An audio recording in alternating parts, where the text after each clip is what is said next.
وسلام علیکم۔ تو یہ بات ہمارے معاشرے میں ہوتی ہے کہ بیٹیاں بھاگ رہی ہیں، مرتد ہو رہی ہے، مذہب چھوڑ رہی ہیں، ذمہ دار کون؟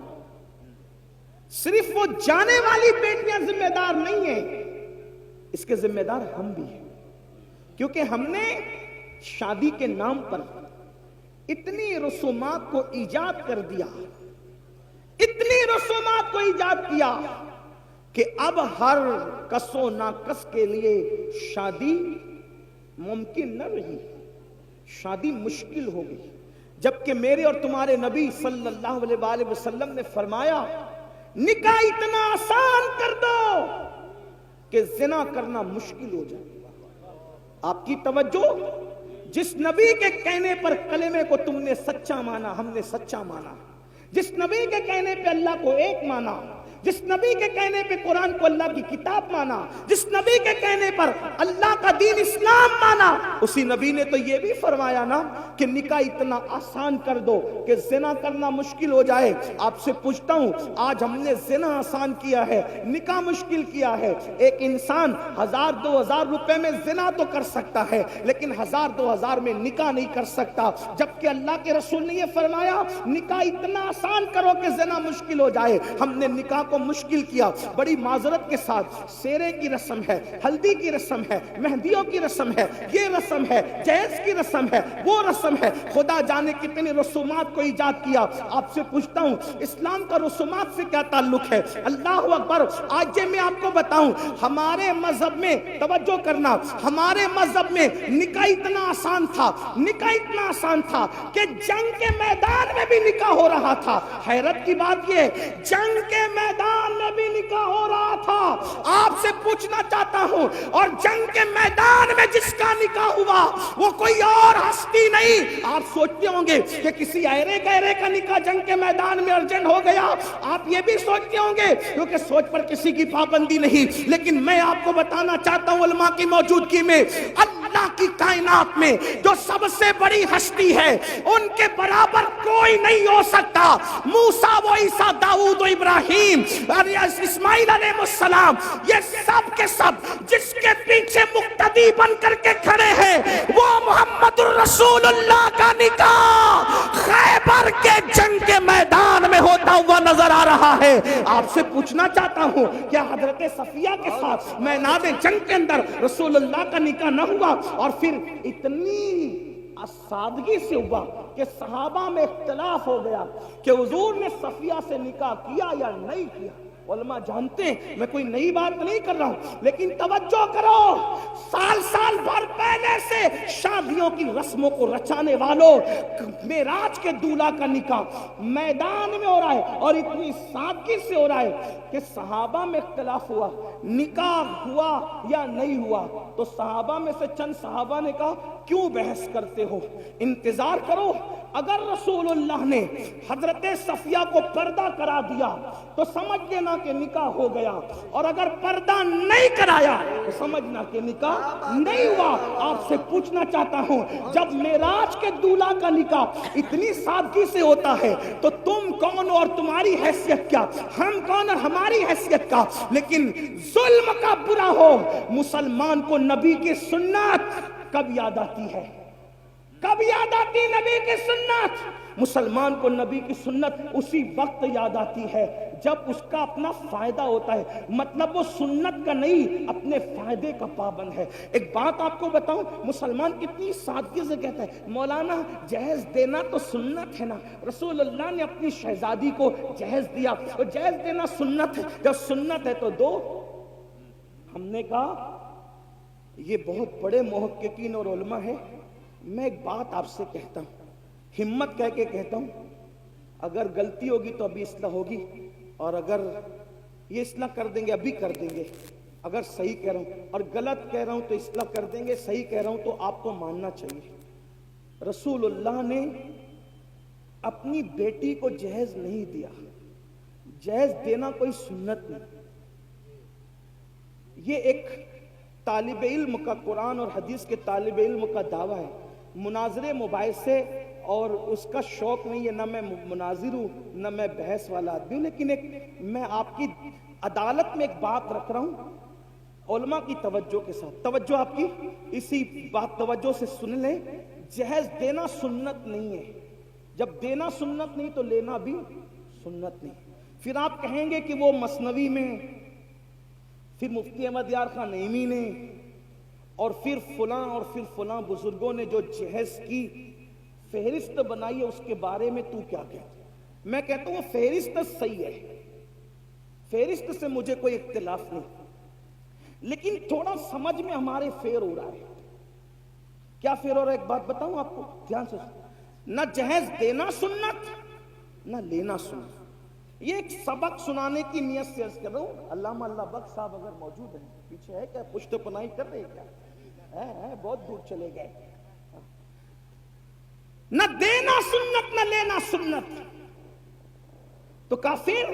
وہ فہرست میں نے کہا صحیح، مثنوی میں فہرست وہ بھی صحیح، مفتی احمد یار خان نعیمی نے بنائی وہ بھی صحیح. تو کہا پھر میں نے کہا وہ بس سمجھ کا پھیر ہوا. اللہ کے رسول نے وہ جو جہیز دیا ہے، جہیز وہ سیدہ فاطمہ کو نہیں دیا، بلکہ وہ اپنے بھائی علی مرتضیٰ کو دیا.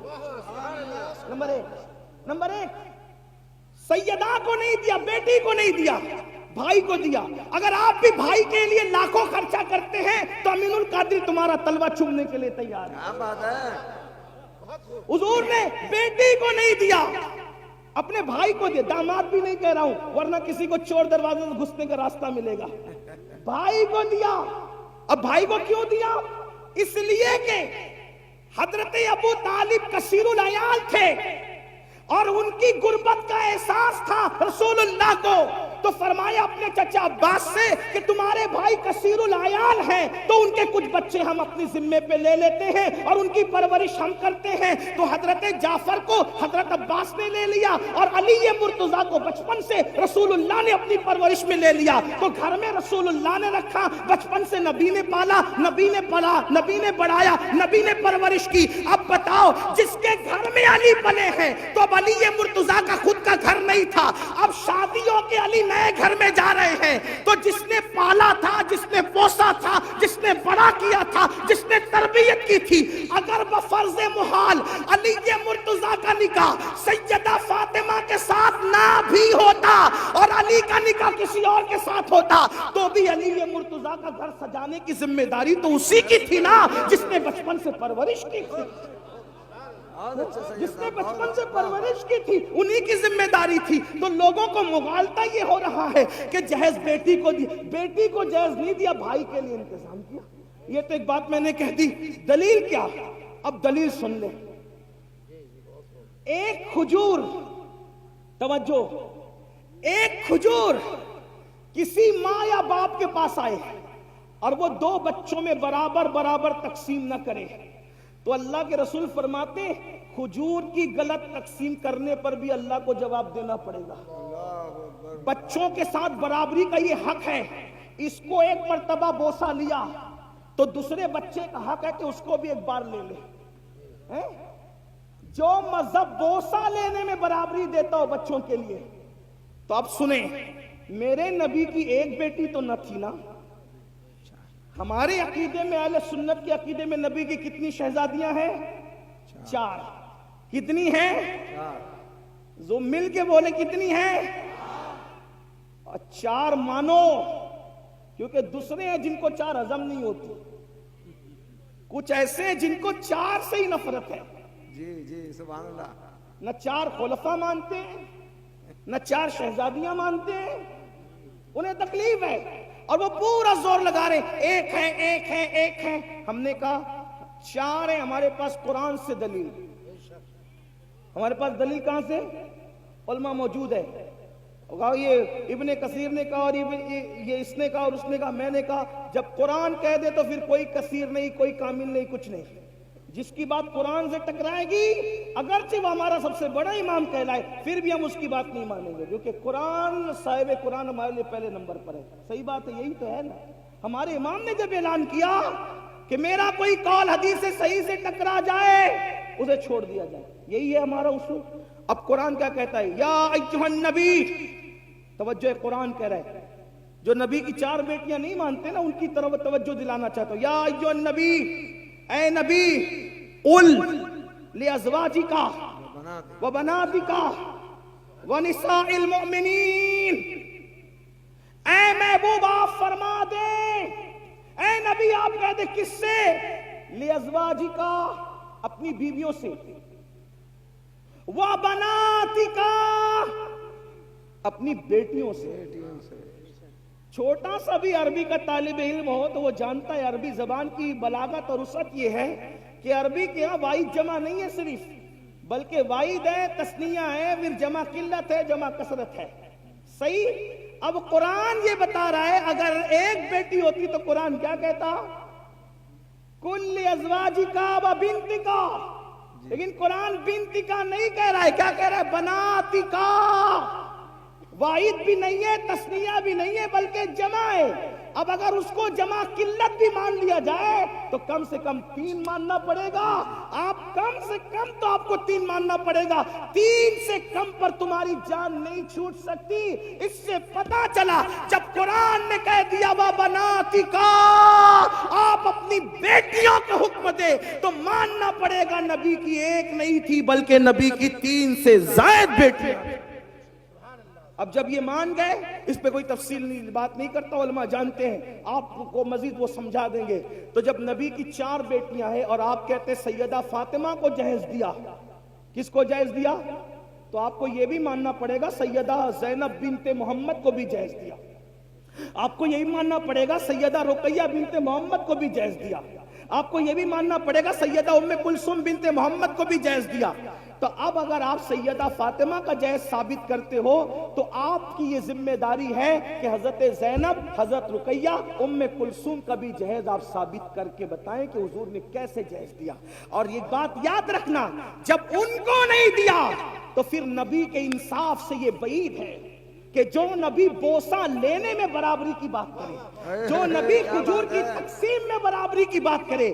یہ کیسے ہو گیا کہ ایک بیٹی کو جہیز دیا اور 3 بیٹیوں کو جہیز سے محروم رکھا؟ معاذ اللہ ثم معاذ اللہ. اب اس سے بڑھ کر ایک دلیل یہ تو تم اور میں ہے جو سنتوں کو معاذ اللہ عمل نہیں کرتے، سنتوں پر توجہ نہیں کرتے. لیکن آپ سے پوچھنا چاہتا ہوں، چلے جس علی کو جہیز ملا تھا ان کو تو پتا ہے نا کہ رسول اللہ نے بیٹی کو جہیز دیا، تو پھر علی مرتضیٰ نے بھی اپنی بیٹیوں کا نکاح کیا.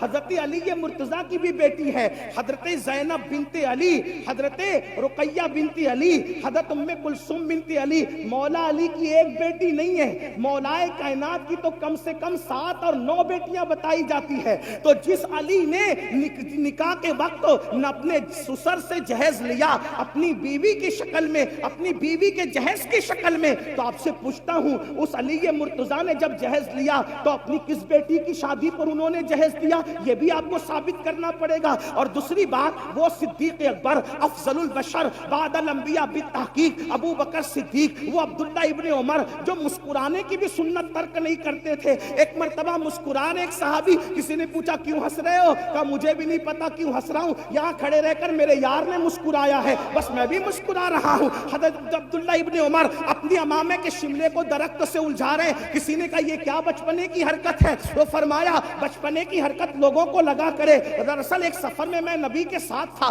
نبی کا شملہ درخت سے الجھ گیا، میرا نہیں الجھتا اس لیے الجھا کر کے اس سنت پر عمل کر رہا ہوں. آپ سے پوچھنا چاہتا ہوں، جو مسکرانے کی سنت نہ چھوڑے، جو ہڈی چوسنے کی سنت نہ چھوڑے، جو اللہ اکبر، جو درخت سے شملہ الجھانے کی سنت نہ چھوڑے، ارے وہ سب تو اپنی جگہ رسول اللہ نے جو کام کلی کیے بغیر کیا وہ بھی کلی کیے بغیر کر کے وہ کام سنت پر عمل کرتے نظر آ رہے ہیں. آپ سے پوچھنا چاہتا ہوں، وہ اتنے سنتوں کے پابند تھے، انہوں نے تو یہ بات کہی ہوتی کیا 1450 سال کے بعد ہندوستان میں یو پی والوں کو یہ سنت سمجھ میں آئی، بہار والوں کو یہ سنت سمجھ میں آئی، بنگال والوں کو یہ سنت سمجھ میں آئی؟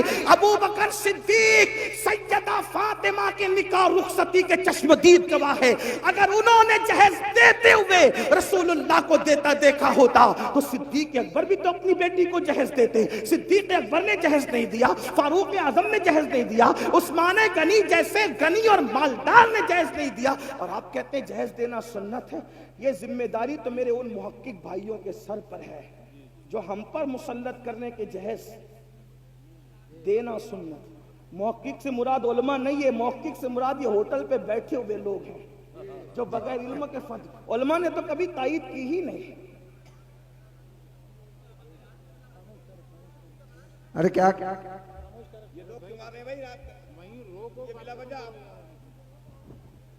علماء نے تو کبھی تائید کی ہی نہیں. دراصل یہ سارے خرافات کی تائید نفس کے غلام لوگ کر رہے ہیں. میری گزارش ہے آپ سے، اگر